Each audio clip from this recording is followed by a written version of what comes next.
Live your life, boy. Ladies and gentlemen, welcome to the Conspiracy Farm, where we don't start the conspiracies, we just add the water. And now, your host of the most state-of-the-art, most informed podcast on the interweb, I present to you Pat Miletich and Jeffrey Wilson. Ladies and gentlemen, are you ready for war? Yeah, rear naked choke a Cocker Spaniel, bro. You know what I'm saying? Bro. Change the neighborhood up. Conspiracy Farm. Go. Check it out. Yeah, we've got a really, really cool guest today. Very, very interesting cat. And Jeff, real quick, we talk about this asymmetrical self-defense, this mindset for modern man, and food is certainly one of the very ever-present items that we must secure and must have to remain independent and free. And so the guest that we're going to have on today, and you've talked about this a lot. You've probably talked about it even more than I have in the past, but it's going to be a fun episode nonetheless, right? Yeah, no, absolutely. His work is absolutely, like he was saying beforehand, half tongue in cheek. It's game changing. It's going to change the world. The permaculture and like what we talked about, trying to get self-sufficient, building communities that are self-sufficient, because, without all of the other things, you can have as many, storable food or whatever you want. Your health is really the foundation of it all. If you're not around, if you're not healthy enough to be around, none of it else matters. You can't enjoy your freedoms and your family, et cetera. But it starts with the food, the soil, the air, the water, and we're going to get into it today. Yeah. Yes, we are. And so the coolest thing is knowing that our guest is a former national champion wrestler, which automatically you gotta like the guy. He's got great work ethic. You got 4-time All-American to boot. Freestyle Greco Minnesota State Wrestling Champion. To be versatile in folk style, freestyle, and Greco, that's a trifecta not many can say that they've been able to do. And, a guy that's successful in the real estate world. His company had, I believe, profits of about $1.5 billion with a B dollars. So very successful guy. And about a decade and a half or so ago, went full force into the permaculture world and teaching people how to grow food forests. And his website is foodforestabundance.com. Jim Gale, thank you for jumping on with us, buddy. Well, it's an honor to be here, Pat and Jeff, and I'm very thankful to be sharing this message of freedom with as many people as I possibly can.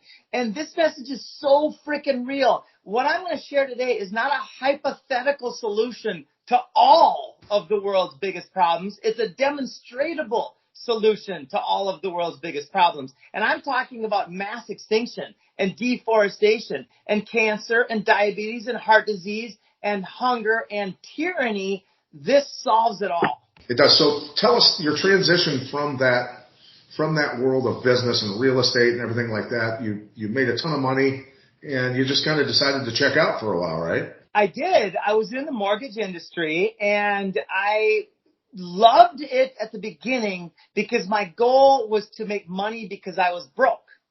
I got done traveling the world. I lived in Africa with the Maasai and a bunch of different places, and I needed to make some money. I was 29 going on 30, and it was time for something new in my life. Previous to that, I was a bar manager on Maui, Hawaii for 4 years, and previous to that, I was a college wrestler.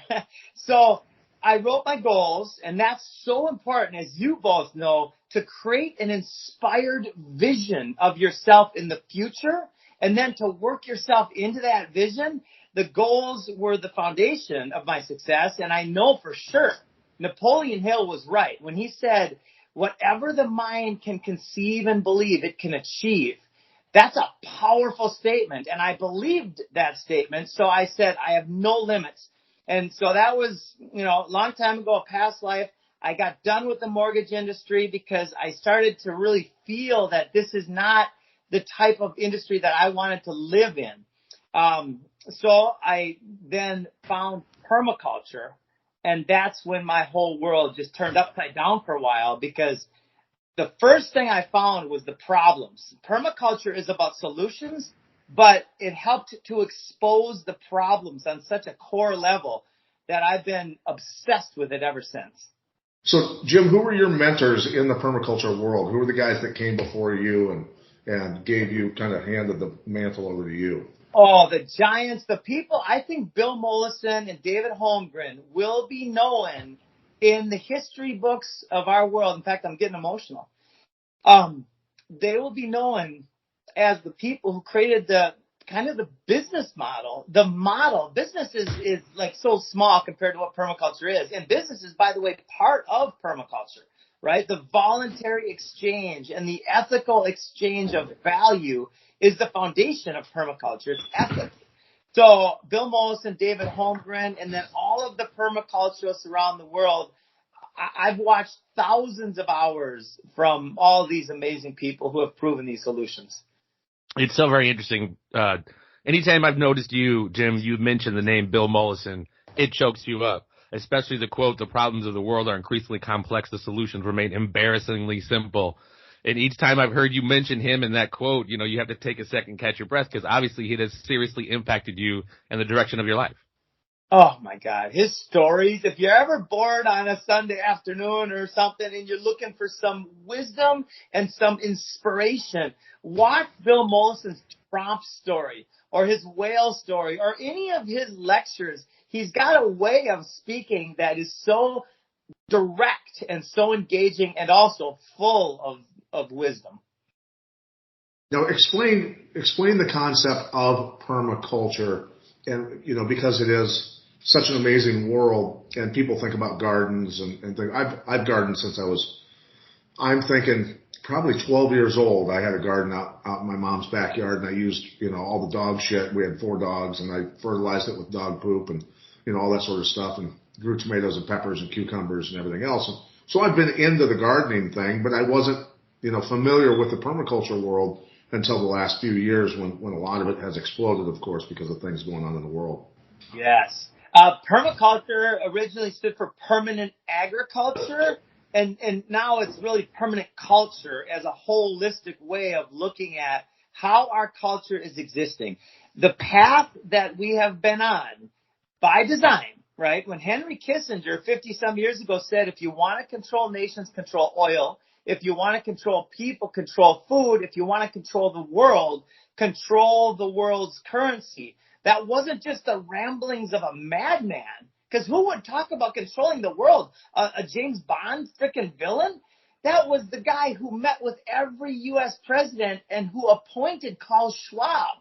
So this is a strategy that has been implemented on the people of the world. And, of course, it goes back to the Rockefellers and the difference between allopathic and homeopathic medicine. And at the end of the day, everything that we're witnessing right now in our world, all these monocultures and the centralization of the most basic thing that we need decentralized, and that's food, is by design. So in permaculture, we turn the problem into the solution. The problem is centralized, poisonous food. The solution is decentralized, poison-free food. And really, ultimately, when we look at it, World War III, that's been raging for quite some time, longer than 3 years, of course. But now, everybody's heightened sense of awareness because of, they're turning up the volume on everything.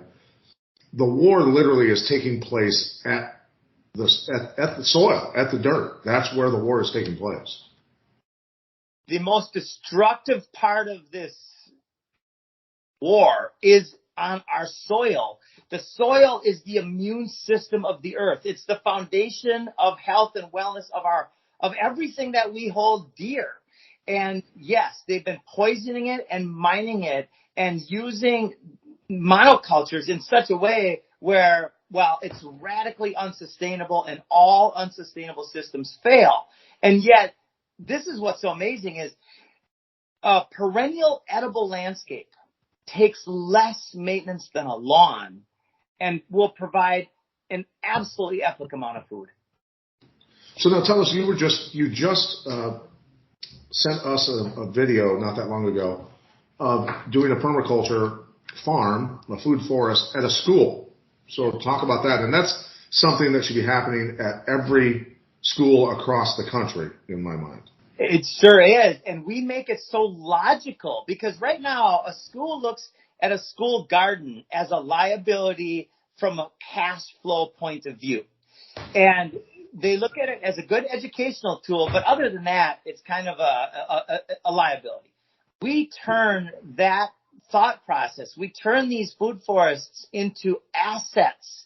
So we just installed for the Creative Inspiration Journey School in St. Cloud, Florida, a fantastic perennial food forest. Now, this is important because when people think about growing food, they say, I don't want to be a farmer. Growing food is hard. I have a black thumb. I have a brown thumb. All sorts of layers of BS, belief systems, bad science, and bullshit about what it truly means to live in a perennial edible landscape. So we design using the permaculture principles, and we install perennials, which are plants that you plant once, and they will provide for generations, even thousands of years. There are olive trees on the Greek Isle of Crete that have been providing olives to that community for over 2,000 years. So the difference between an annual and a perennial is something that will help everybody see how easy this is for them. If we only took out our ornamentals and our ornamental trees and bushes in our yard and the poisons and replaced those with food-producing trees and bushes, if that's the only thing we did, we would radically change the world.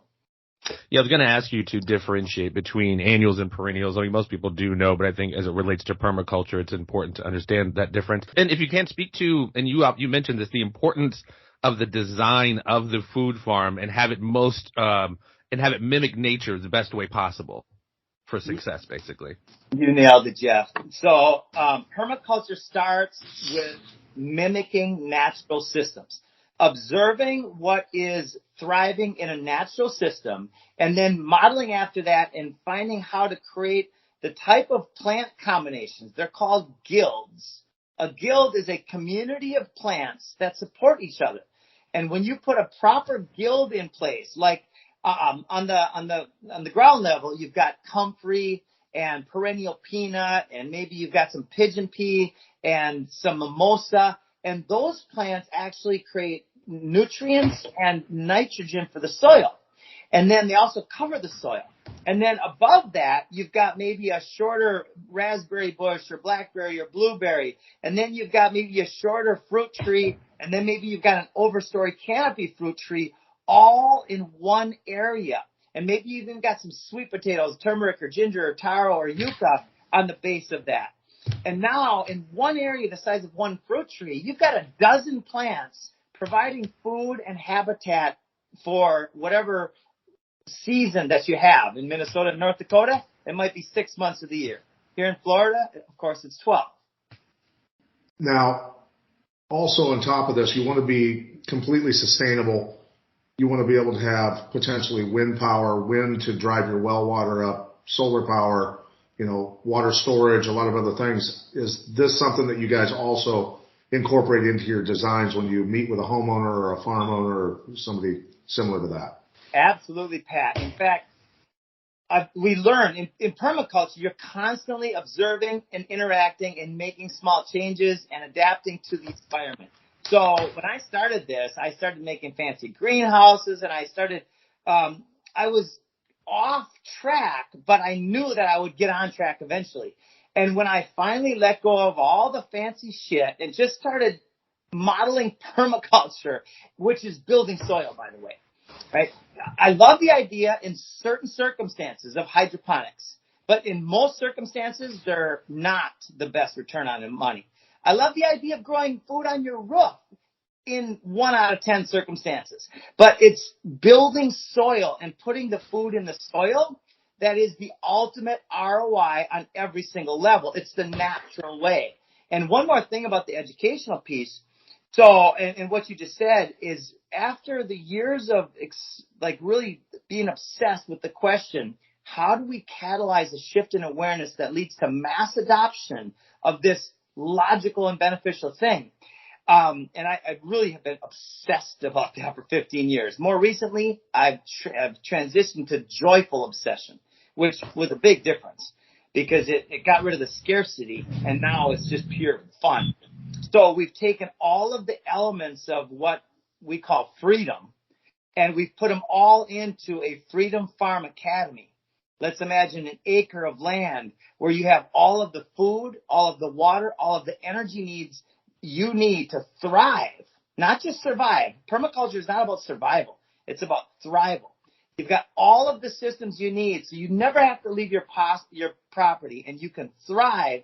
And then we add in the components of education and demonstration.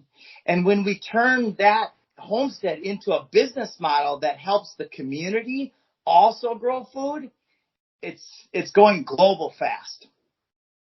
So yeah, talk about the global aspect of this, you know, all the different places around the world that you've gone where these have popped up, where you have helped start these, you know, talk about the different areas of the world and the different types of food then you've got to put in, right? Yeah. You know, the different types of food will blow people's minds. Most people don't realize how many perennial edible plants there are. In fact, nobody has realized it until lately, because what has happened is the Permaculture Network and the growers networks around the world have created databases where they share all of the different types of food that you can grow. I've got a buddy in northern Minnesota on the tip of Lake Superior who has 8 or 9 different types of kiwi growing in northern Minnesota. So the types of food is a big deal to stack the layers of food in a food forest. And then what was the other question? I got so excited about the diversity of food. Well, just all the different locations around the world that you've done this. So we launched 18 months ago on the High Wire with Del Bigtree. We've served people in now 15 or 16 different countries and almost every U.S. state. We went from 3 people to about 1,300 people around the world, and we're just at the tip of the iceberg. We are now doing a Freedom Farm Academy in Ghana, another at least 1, maybe 2 or 3 in South Africa. We're doing them in Thailand. Very soon it'll be the Philippines and Australia, 2 or 3 in Canada, and then we're popping them up all over the United States. Yeah, you know, I had that vision. I emailed you of, because I've lived in that homeowners association cul-de-sac life in America. You know, Americans all want their perfect green lawns and landscaping and all this stuff. And it's always driven me nuts. And I was a guy that recognized early on, do I really want to spray these chemicals in my yard? I don't care if I have a dandelion in my yard or 1,000 of them. They're actually beneficial. But, you know, I'm living with, you know, around doctors, lawyers, John Deere executives. You know, of course, the John Deere executives are going to have a perfect lawn. But anyway, you know, there were emails that would go out constantly about taking care of your yard and keeping it upbeat. Look, it was a well-to-do neighborhood, but the whole vibration of all of it, I just rejected completely. And that's the kind of neighborhood I would love to be able to go in and see you go in and go, you know what? Have a homeowners association and all the people that live in that neighborhood pay you to come in and design backyards for all of them where they're all growing, you know, and they have beautiful, literally it's a garden of Eden in their backyard instead of this just flat grass and a couple of trees. Yes, and we're demonstrating that model all over. At Galt's Landing, after John Galt from Atlas Shrugged, we are building a community on 52 acres. We have 10 home sites, an average of about 1.1 acres each. The whole place is a paradise. It's a Garden of Eden paradise, and every home site will have its own food, water, and energy needs met on site. And here's the beauty of it. It's infinitely more beautiful than these other landscapes. They might look good, but there's no life in these other landscapes. Our landscape, there's birds and butterflies and lightning bugs. And not only that, but at our HOA, since we don't use our land as a liability, we use it as an asset. We don't share expenses. We share the abundance. It's a complete reversal of the crazy world we have today. Well, and it's really so crazy, Pat, as you mentioned, they're all over the country, these homeowners associations, where they literally double down on how awesomely manicured your lawn is. And I forget the statistics you had said, Jim, but lawns are literally these humongous wastes of space in this country. Not only the space, but the amount of chemicals that go into it that then seep into other stuff, the surface waters, et cetera. It's so weird how they would rather look good and poison them than actually, I mean, we'll see how receptive they can be to things what you're doing, but it's just weird that these homeowners associations are almost fining people or whatever it is for not having their lawn manicured and chemicaled up and everything like that. You know, they get way more receptive when they see a professional landscape design, because that's what we do. We design edible landscapes in a way that's functional relative to the customer, to the zone, and in some cases to the HOA. So we can literally put the same type of size of tree in a particular area where they want a certain size tree. The difference is it will produce food. The same with the bushes. The one thing that HOAs that we have to change, and if anybody listening is in an HOA and you see these little signs in the yard after they poison their freaking lawns, sometimes these signs around here, they're in the shape of a heart. They're a red heart. My daughter wants to go up and grab them because they look pretty. And on the thing, there's a circle with an X out through it that says, do not touch, no pets, no people, because this is poisonous. And we have to first become aware of that and stop that is number one. It's almost like the bottles of toothpaste. If you ingest any amount of this, contact the poison control center immediately. They're telling you it's poison, but it's great for your teeth. Something I wanted to ask you about the system and the effectiveness and creating the best scenario for it to succeed. You had mentioned about redundancy of certain systems and how redundancy equals resiliency as far as maintaining this permaculture. Yes. So in our Galt's Landing, we currently have over 200 different species of food. You name it, it's there probably. Apples and avocados and bananas and pears and peaches and raspberries and blueberries and blackberries and mulberries and elderberries. So diversity is the key to strength in a food forest. Monocrops are the key to destruction. That's when you have a monocrop, you have to bring in the inputs because it's unnatural. And in an unnatural system, you have to prop it up with fake shit. So in food source, the diversity becomes the strength and the resiliency of the system. And the same goes with energy, where you don't just want one type of energy system. We had Hurricane Nicole come in last week and it ripped out one of our solar panels, right? But we have propane, we have fuel tanks, we have a little wind generator, which isn't so much, but it's something. And then we're building our houses to actually suit the environment. So we can plant deciduous trees on the south-facing side of our house. In the winter, they lose the leaves, the sun hits our house, and it heats our house. In the summer, they become shade. So it's infinite what can be done in the permaculture design process, which will mitigate the need for outside energies. You know, it's been at least, I'm thinking 15 years ago, I was driving through an area of a neighborhood that I lived in at the time. It was along John Deere Road there, Jeff, with Deer Run and all of that sort of stuff over there, whatever. And I drove past a house and it had a fenced-in backyard, and there was nothing but gigantic palm leaves, and it was a jungle. It was literally a jungle. And we're talking, this is Iowa. This is not supposed to happen in Iowa. And so I stopped and I went and I knocked on the guy's door. I said, I've never seen anything like this in Iowa. Can I look at your backyard? And he goes, absolutely. Come on in. So he's got a pool back there and it's literally a jungle. And he's got these massive pots with banana trees and all kinds of stuff growing in his backyard. And every fall, what he would do is he takes a machete, literally lops them off and carts them into his basement and stores them in the winter.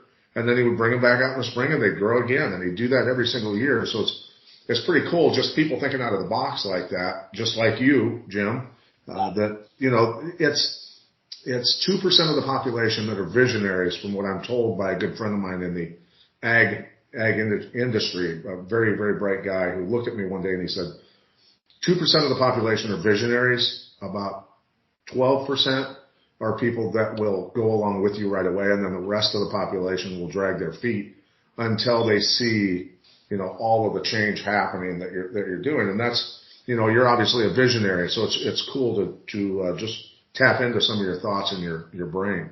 Well, thank you for exposing these thoughts to the world. This is how we change the world. And we're very strategic about it because we're at war, as you mentioned. And as a military strategy, what I am laying out, what the permaculture world has laid out, is the solution. So then let's start stacking the functions and adding the influence and the influencers and the different ways to integrate. Now, when we bring this to politics, when a politician, and I'm not a fan of government at all, anarchy is peace. I know that because people don't want to harm each other. So, but the system being what it is, the amount of energy that goes into politics is absolutely nuts. So if a politician would take our campaign strategy and run with it, they would win every ethical seat, because our campaign strategy is about using the people's resources to actually create food abundance in every county, in every city, every state, every country that there's energy going in. Same with the church, right? The church land all over the place. Does the church really want to create the Garden of Eden, or do they want to control? Well, most pastors and parishioners want to create the Garden of Eden. They want to create abundance. So let's invite them in and let's use that church land to create radical abundance for their community. And of course, the same with the schools, the same with the corporations. Everywhere of the 44 million acres of lawn is an opportunity. We're sitting on the biggest opportunity in the history of humanity to create value. And by creating value, we get a yield. Well, that's why I've always said the whole think globally, act locally. Building these kind of communities is absolutely essential. But as you alluded to, sir, you know, the pharmaceutical industry, the tech industry, the ag industry has their fangs so deep into our system, it seems very difficult to extrapolate oneself from it because they frown on our self-sufficiency. What we're seeing now and what's coming, whatever you want to call it, Agenda 21, the Great Reset, we're going to be seeing restrictions on water, food, soil, energy, etc. So it seems like they're going to be. My larger question is, have you received any resistance from big pharma, big ag, if you will, because this potentially has, to me, like Pat's, what he's doing with soil, it sells itself. If you make the connection between what we eat, our food, and getting sick in the pharmaceutical industry, you would think we would have nothing to do with that and be able to set up one of these permacultures as quickly as possible. You know, there is layers of belief systems that have been programmed into the minds of society using neurolinguistics and these tools to control. You know, governmente literally means mind control. Goethe said, none are more hopelessly enslaved than those who falsely believe they are free. Yes. It took me a while to get that through my thick skull. When I finally realized that these taxes that we're paying, they're unconstitutional, they are slave taxes by the threat of force and violence. I have to pay an entity that I'm literally at war with, when the solution to governmente is so simple. It's a free mind. It's enlightenment, not enlightenment where I can turn water into wine. No, not enlightenment that defies the laws of physics. No, simply a mind free of programming. That's all enlightenment is to me. Or that's not all. That's a big deal. Enlightenment is a free mind. With a free mind, which starts with faith and courage, by the way. This, for me, has been epically important. I had fear for many years when I saw what was going on in our world and I didn't know how to solve the problem. When I finally let go of the fear, I took a breath, I was walking, I remember the second, it was like lightning struck, where I said, I was at the end of my rope. I was done. I was so distraught because I had went from $0 to $20 million down to negative $80,000 in pursuit of this frickin' idea whose time has come, right? Like Victor Hugo said, there's one thing stronger than all of the armies of the world, and that is an idea whose time has come. It struck me like a frickin' lightning bolt. The idea is enlightenment. It's a free mind. It's faith and courage. And then from there, the miraculous synchronicities that are coming every day, I'm in awe every single day. And then from there, it's how do we use our resources and our energy wisely? And then from there, we do permaculture. Now, there had to be many times that, and I'm sure it probably happens now and then today, where you literally felt like you were on an island, like nobody was listening. That's the way I felt for years in a lot of things and Jeff has felt the same way. You know, where we were talking about, hey, this is what's coming. You might want to pay attention. And over and over and over again, eventually they would reveal that what we were saying was true. And it was just, and Jeff and I, of course, you know, the whole tinfoil hat thing and all of that, you know, all the people that are asleep saying those sort of things. But in my conversations with agronomists and horticulturalists and chemists and scientists and doctors, not being educated about organics and all the power that organics have and the power that our Creator gave us through everything that exists on this planet, I find myself many times going, am I the only one seeing this at times? You know, so you had to be going nuts at times trying to get people to see, you know, the problem. And I was going nuts. So I was the guy for 13 years. Well, for the first 5, 6, 7 years, I was the guy that said, Jim, we would love to have you at our party, but do us a favor and don't talk about Building 7. And I'm like, okay. And then I'd have 2 drinks and I'd be talking about Building 7. That's beautiful. That's beautiful. Yeah. So, I mean, but the thing is I remember being told by my ex-wife saying, hey, yeah, it's a problem. We see these problems, but you really shouldn't dwell on it so much. I go, what's more important than my children's health and freedom? Why wouldn't I dwell on it? Why wouldn't I tell people, are you actually going to stand up for your kids? Are you going to go to the school board meeting maybe and say, hey, no, actually we're not going to listen to you and our children are not going to be forced to do this? But there's so many people that are so afraid or just asleep altogether that they either don't see it or they're afraid to act. And I tell you what, that's one part that's troubling for me.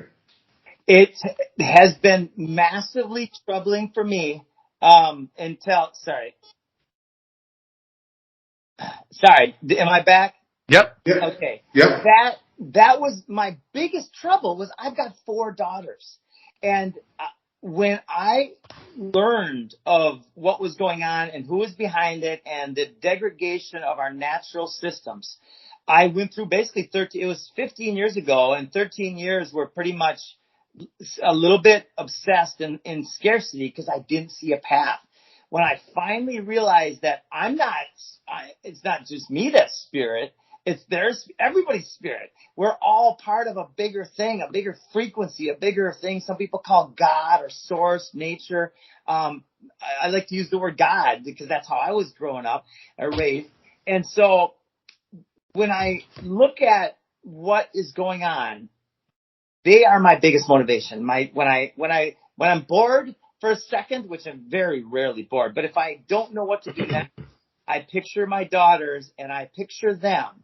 I sit and I meditate and I imagine my daughters, my granddaughters, maybe my great-grandkids all around Galt's Landing, where I'm building my kin's domain, my homestead, and it's paradise. There's birds and butterflies and animals, and it's just complete food, abundance, love, joy everywhere. I'm 102 years old, and I'm still doing backflips on the trampoline. Like, that's my vision. And then ideas come because, all of the wisdom is in the gap between the thoughts, right? That's what, when Einstein said, wisdom imagination is more important than knowledge. For knowledge tells us what is, imagination tells us what will be.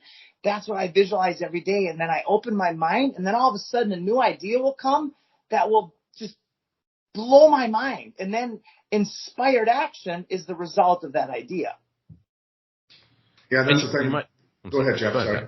I was just going to say, you might have just answered this, but you had mentioned in some of your videos I watched how all of this process allows you to be, and it helps facilitate your connection to, and feeling connected to source, to whatever you want to call it, and just, talked about that. You kind of just answered that, but this work, keeping you connected to source. So to me, this is one of the most powerful things for my personal life is the Tesla quote, if you want to find the secrets of the universe, think in terms of energy, frequency, and vibration. And I'm going to change one word. I think this might have been manipulated, this quote. Don't think in terms of energy, frequency, and vibration. Experience in terms of energy. Feel in terms of frequency and vibration. So when I meditate, which is many, many hundreds of times a day, to me, meditation is just taking two conscious breaths, and whatever I'm doing, now I'm in the moment. And then I can feel, like right now I did that, and I can feel this incredible frequency, this vibration, this buzz. And that's where I spend as much time as I'm able to now. It's a lot more than I was 2 years ago. And in 2 years from now, it'll be a lot more still. It's a process. It's a fun, joyful process. In terms of envisioning the future. So you had to go through a process where you had to envision that you were going to make a bunch of money in real estate. You had to then go out and do it and match that vision, right, with effort, energy, and commitment. And then you got to a point where, okay, I'm done. I'm good. I'm going to take some time off. And then you had to reinvent yourself and see a new future for yourself, and yourself standing in the middle of a food forest that you just completed for someone or for yourself or whatever. And that's the thing that, that that same thing, that process where I can relate to that. Jeff had to, envision himself as being a great actor and doing voiceover and all those, and now he's doing it, right? So you have to first conceptualize it in your brain, but the process of going through, the mixed martial arts world that I did, where I had to, I'm debating politicians on television, and they came into it completely unprepared, and it was easy to make them look stupid. But I had to envision that, I was eventually going to be a world champion and create world champions and all those sort of things. And then now everything's totally different, because I think back to my great uncle who was on the 32 Olympic boxing team. He was #1 light heavyweight boxer in the world back during the Depression. And when in his older years, I always saw him in his flower garden and his vegetable garden, and that's where he spent all of his time, right? He spent all that time in struggle and violence and all of that sort of world.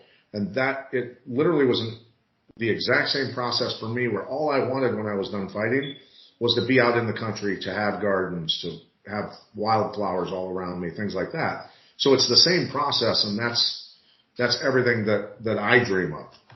Yeah. Oh, isn't that beautiful? I mean, Yeah. walk outside and just be in touch with, literally in communion with nature, and to be a steward and a guide for these natural systems, and then to design it in a way where, like, I've never grown a tree. I don't grow anything. I provided a home in a well-architected way, and then they thrive. If you give a plant a good home, it will provide for you and your grandkids and your great-grandkids and your great-great-grandkids. My favorite new quote is, you can count the seeds in an apple, but you cannot count the apples in a single seed. It's infinite abundance. Yeah. That's heavy. Yeah. I had a question. So say you come to my backyard, you drop my permaculture stuff off, boom, day one. How long does it take is it a different degree of how much it flourishes at different time frames? When is it like all fully flourishing, up and running, or is it a kind of the step-by-step process, I think, is what you awesome. like. Well, not only just the process of doing it, but how long until it's like, all right, I have a flourishing permaculture back here. I don't have to touch anything. I can just eat. All right, great question. So it starts with design. The first thing that the permaculture world and we do is we design the system to function. And then we start looking locally for the plants that will serve that system. And we will combine perennials and annuals. This is very important now, especially now, because the short-term food supply, if people don't know this, it's done. It's freaking done. And this is a need as well as a benefit and a gift from God, right? So we stack in annuals and perennials. Annuals can produce fairly fast, some 30 days, mostly 60 to 90 to 120 days. You can have a lot of potatoes and a lot of tomatoes and cucumbers and squash and pumpkins and so on. And then while the annuals are going up the first couple of years, the perennials are starting to flourish. Now, if you start an avocado from seed, it's going to take you a good 6 or 7 years before you get a full avocado tree. But if you start with a grafted avocado that's maybe $150 at the nursery and it's maybe 6 feet tall with 2 fruit on it, if you add the proper home for that, the nitrogen fixers and maybe some worm castings and some compost tea, now within 2 years, you've got a flourishing avocado tree. And so you're looking at a food forest that year 1, it's a skinny little twig. And then year 2, it's 3 or 4 times as big. By year 3 and 4, now you've got massive abundance. It's a process, ladies and gentlemen. It takes time. It's not a microwave. You can put it in for a minute and it's, here you go. You had an opportunity. It was one of your projects or a project you worked on, Land of Plenty, with Adrian Grenier, who was one of the stars of Entourage. And I remember several years ago, he had said, I'm leaving Hollywood, going to get a little chunk of land and start living off the land. And looks like he's been pretty successful at it. What's that whole experience? What was that experience like? It was miraculous. So I was on the high wire with Dell. That was an interesting story. Amazing, really. I was at the end of my rope and I wrote him a letter. And I went to see him in Sanford, Florida at a speaking event. And I walked up to him, the most gracious guy. I said, hey, I wrote this speech, and he read it and he said, Jim, we got to talk. And then he did the filming, went to his place, and then the producer. Now, I'm not a TV guy, but I have had my favorite shows throughout history. One of my favorite shows was The Crocodile Hunter with Steve Irwin. When Steve died, I literally cried. And so the producer of my favorite TV show for 15 years of my life calls me up and says, Jim, we would like to do a show featuring you and your vision for society, kind of like we did for Steve Irwin when he just had a tiny little alligator farm or whatever, a crocodile farm, right? And so I'm like, I got the chills. I said, yes. 2 days later, I get a call. Adrian Entourage, for my young and to mid 30s, it was my favorite show in the world. So the actor the main star from my favorite show and the main producer from my other favorite show called me within 48 hours of each other. And we did a show called The Land of Plenty. And thanks to Fraser for that title, it just came to him in an inspiration one day. And we've done the first show. A major network has offered me a contract right off the bat. I turned them down because of their morality clause. I will not sell poisons on any TV show. So it's been a little tough getting into the main networks, although things are starting to transition. People are starting to be more open about what's going on. So I don't think it'll be long before it'll be picked up maybe by Amazon or Netflix or maybe by one of these other typically horrible networks that are all about control and programming. You may want to look into some of the pay channels, the subscription-based channels where they're not running any commercials at all. That might be a good option. And the only reason I say that is because I actually sold a show on one of those channels many, many years ago, and it never did make it to air because the co-host or the star of a show that they were going to co-brand with got terminal cancer. But anyway, that's where and you're going to get a lot more money per episode that way as well. Well, let's do it. I don't know anything about TV and this kind of stuff. I'm a businessman and a farmer, but I love collaborating with people. So I'd love to get some thoughts on that after the talk. For sure. Everything that you're doing, I mean, you deserve to be out there getting the word out to a lot of people, and that's the most important thing is magnifying and duplicating ourselves, right? Yes. Oh, can I share something about that? Yeah. So the Freedom Farm Academy is an education and demonstration site for all things freedom. We're going to add a school. We're going to have a class, and I did this to serve my family. I've got 4 daughters, and I wanted them to be in the school at my community instead of one of these indoctrination camps. So I started putting it out to the universe just a few weeks ago, and I'm sitting at a bonfire on Saturday, and this lady shows up. There's only 6 of us there. And she shows up and she goes, I've got a curriculum about freedom. It's a school curriculum that involves all the grades where it can be a single classroom. I'm thinking, this is insane. I literally had the chills. And since then, we have developed, it's a super simple model that anybody can take. If you want to take this model and run with it, anything I'm talking about, just take it and run with it. Better yet, let's collaborate, but however you want to do it. But I said, would you like to work for us? We will find 25 students in this area. Every student will pay maybe $750 a month. Whatever the going rate is, we'll have 2 teachers, a primary and an assistant. The kids' primary objective is going to be to create self-reliance for themselves, their families, and their communities. So for 2 to 3 hours a day, the kids will be working in the community, helping the community grow food as part of the curriculum. And imagine, so a parent is paying $750 a month for their kids to go to the school, and the kids' school is providing all of the food the family needs. That's the thing. One thing I want to say, you have 4 daughters because you were a wrestler, and that's the Dan Gable curse here in Iowa. I had 3 daughters, and that's every wrestler across the board for the most part always has daughters. But that concept of, again, back to school. So the state of Kentucky is trying to figure out a way to grow their own food for their public school systems.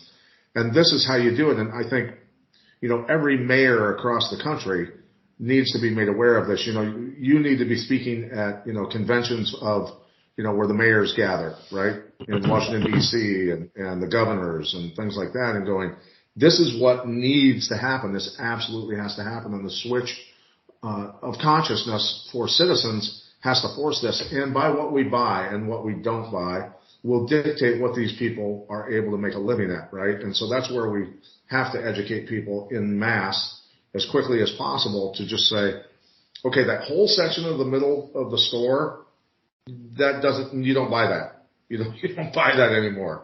There's some meat back there. There's, some veggies and fruit over here. That's what you buy. And then everything else goes away. Yep, absolutely. And if you are broke and you want to start your own garden, go to the store and go to the organic section and buy tomatoes and cucumbers and squash and pumpkins and apples and whatever you want to propagate.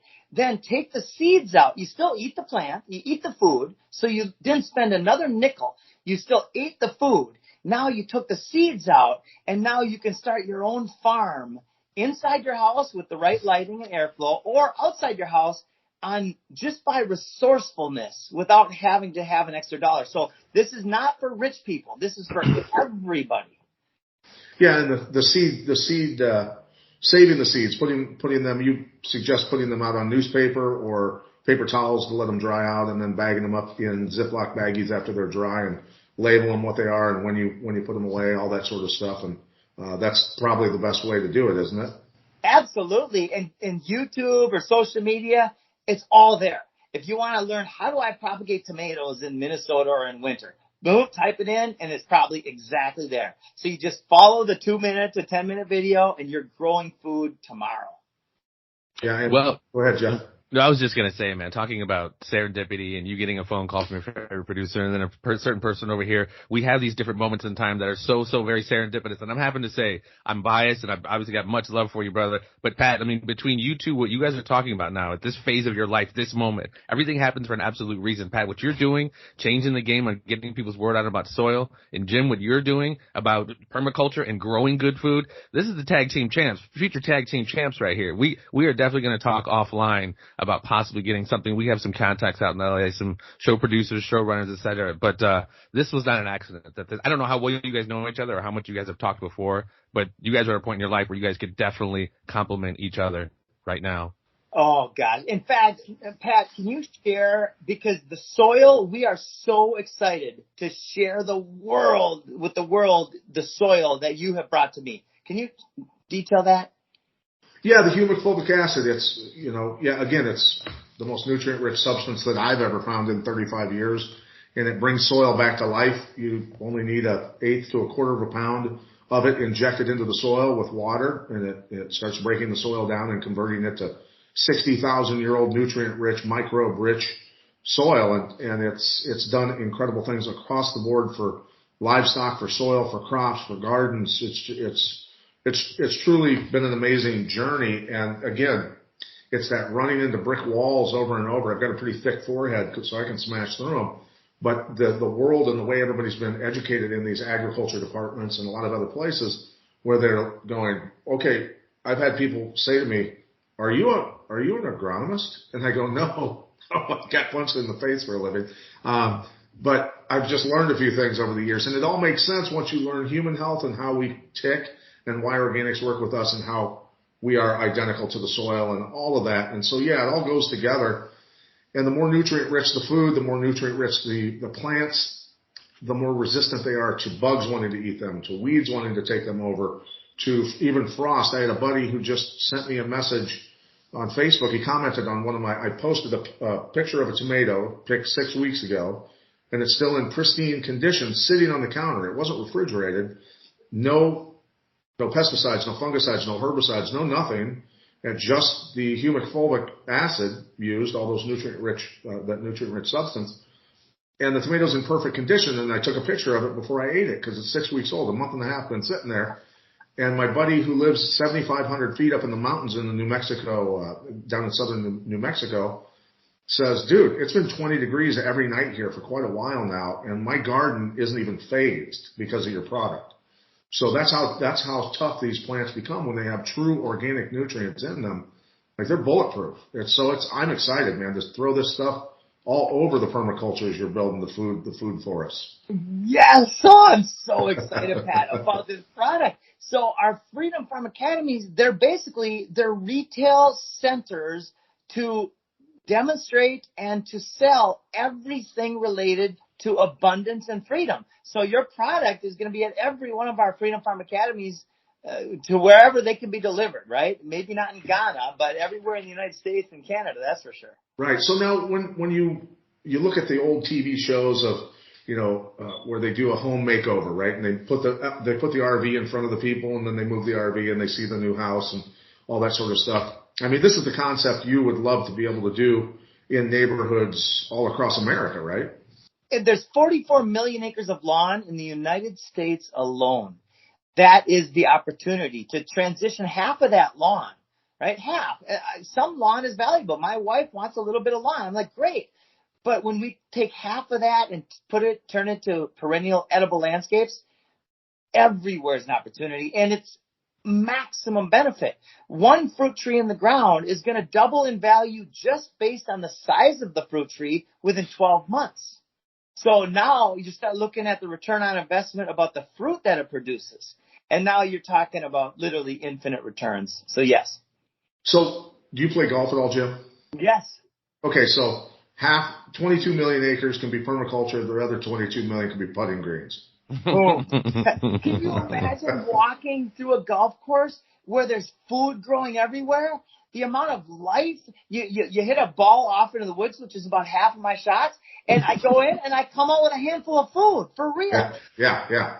That's it. That's everything, that I want to see in public parks, school grounds, all over the place. I mean, that's the way it should be. Absolutely. So, before we let you go, talk a little bit more about Food Forest Abundance and people that you've partnered with, maybe in terms of, are there nurseries or groups that have jumped on board with you yet, or is that something that you're looking at doing here in the near future? Yeah, there's so many people I want to say thank you to. Jean Nolan from the Inspired Channel, and Sam Tripoli and Greg Carlwood. Oh my gosh, there's just so many wonderful people who have seen this vision, and they're helping to spread the word. We're also adding the several healing modalities to the Freedom Farm Academy, because we have a few rental homes that are going to be part of our Freedom Farm Academy. They can come in, and without any doctors needed or any nurses or anything, they can use the Analemma water. Analemma water is a water structuring device that has had a lot of peer-reviewed studies, and not funded by any of the corporations, but like real studies that how that benefits the water. And the Brown's gas, George Wiseman's Brown's gas, we're going to add that. We're going to add some version of the MedBed technology, although I don't know enough about it to say what.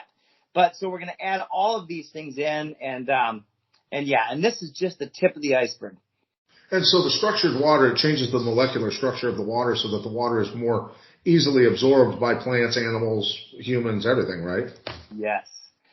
And now the studies about how it lets light particles into the soil, like I don't even know what that means, but the results of what that means are that the plants are going to grow more nutrient dense and faster. So when we add your technology and this and several other things we're adding, holy cow, I'm excited.